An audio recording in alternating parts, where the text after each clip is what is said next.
Deposit fund via bank wire.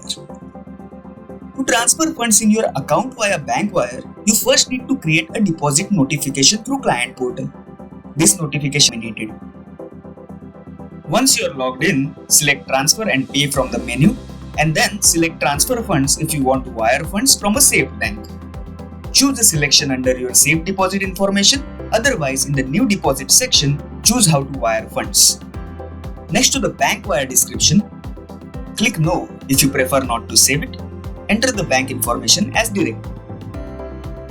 By default, the system will save the deposit information using the nickname below and enter the amount of wire deposit by default. This is not set up to be a recurring notification. Click yes if you want it to recur. When all information is complete, click create deposit.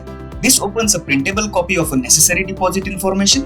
Present this to your bank when you instruct them to initiate the wire transfer. You can view the details and the current status of your deposit notifications by selecting transaction history.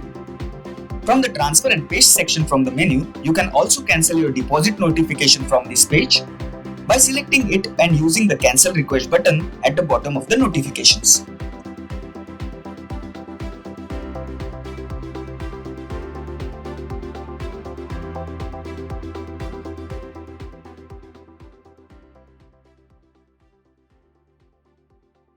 Investment in securities market are subject to market risk. Read all the related documents carefully before investing.